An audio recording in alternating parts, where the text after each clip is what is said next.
Cosa Nostra, a name you might have heard of, but perhaps you still don't fully understand. This enigmatic criminal shadow has existed for decades, stirring up and devastating Italian society with its secrecy and power.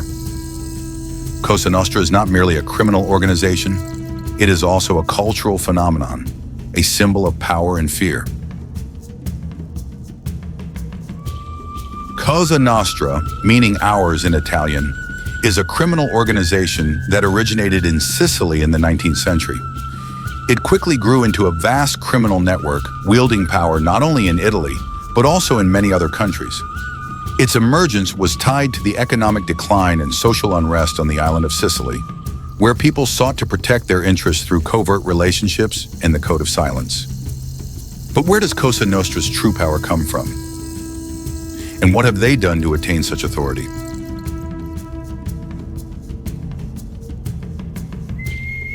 The emergence of Cosa Nostra stemmed from social and economic instability in Sicily during the 19th century.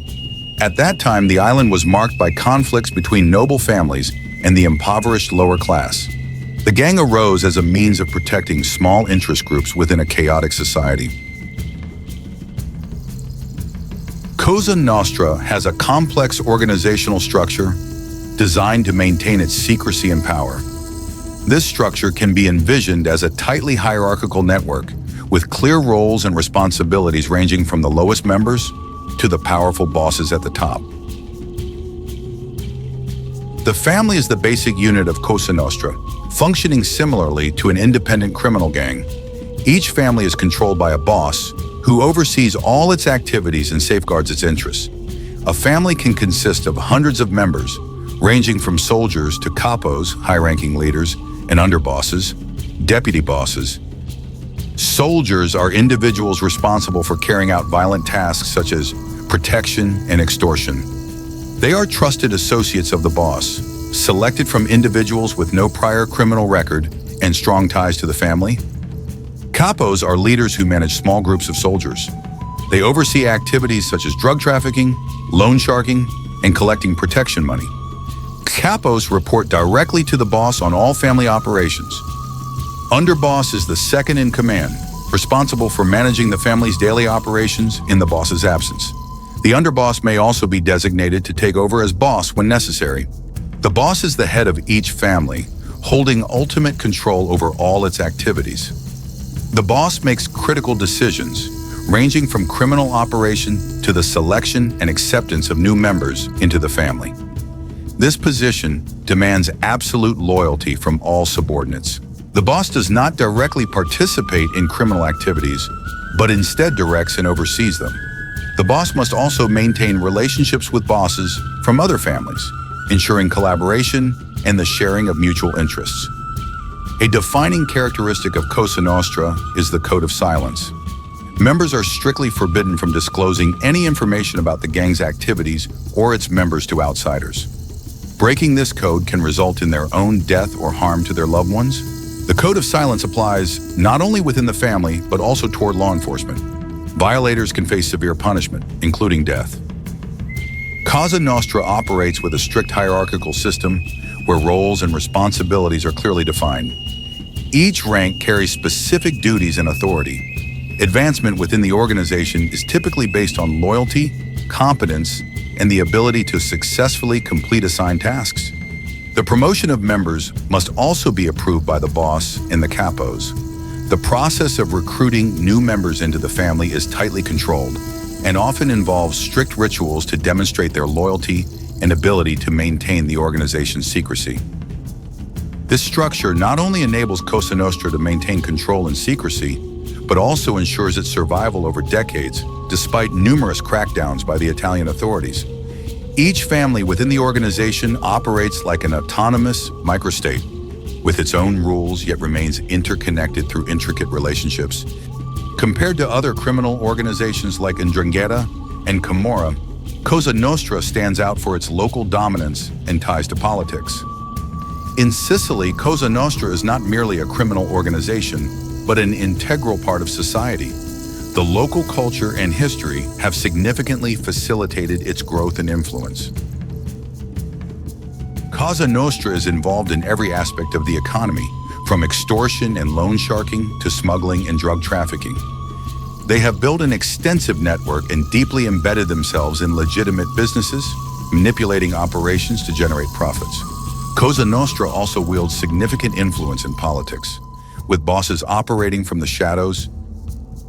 One of the most brutal crimes committed by Cosa Nostra was the assassination of judges Giovanni Falcone and Paolo Borsellino in the 1990s. Both judges became targets of Cosa Nostra due to their relentless efforts to eradicate corruption and expose the criminal organization.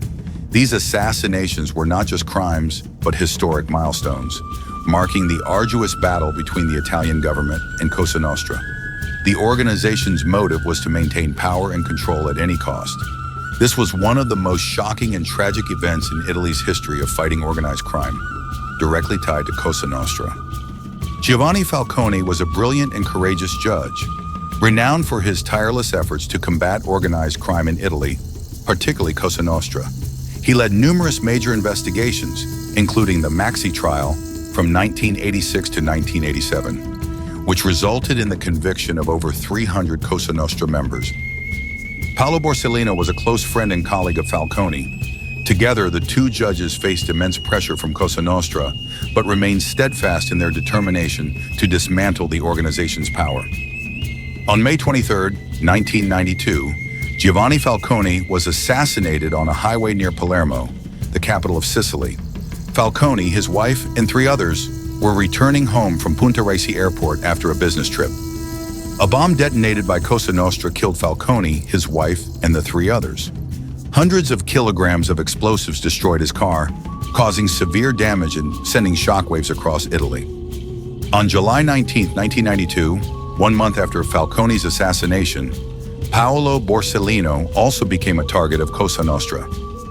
Borsellino was assassinated in Palermo while visiting his mother with his colleagues. The organization used a car packed with explosives, killing Borsellino and 5 others. Both assassinations were acts of retaliation by Cosa Nostra against Falcone and Borsellino's unwavering determination to dismantle the criminal organization.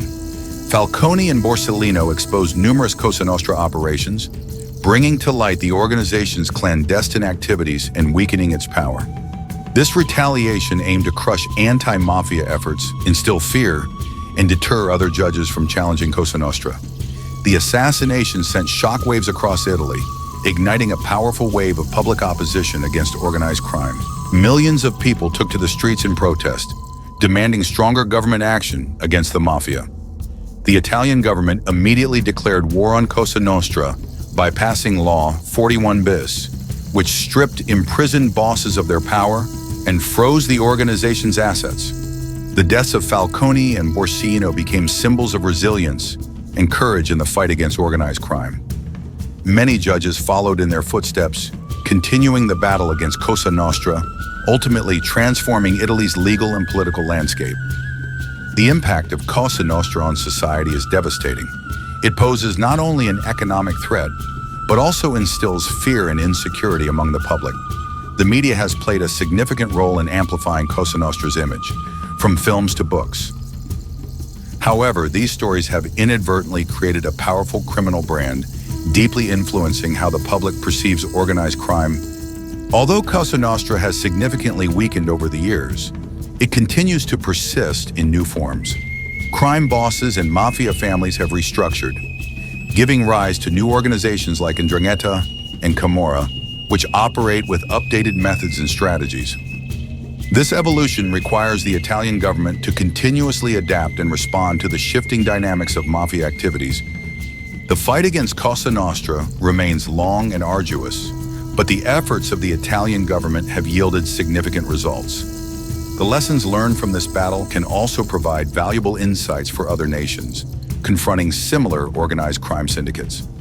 The future of Cosa Nostra may be uncertain, but its place in Italy's history and culture is undeniable. The fight against organized crime is never easy, but the lessons from the battle against Cosa Nostra can serve as valuable guidance for other nations facing similar challenges. Thank you for watching, and don't forget to hit the subscribe button to stay tuned for more episodes where we explore gangs, organized crime, and pressing social issues. This is the first video I've edited, so there may be some shortcomings. I'd greatly appreciate any feedback in the comments below. I'll strive to improve the quality even further. Once again, thank you.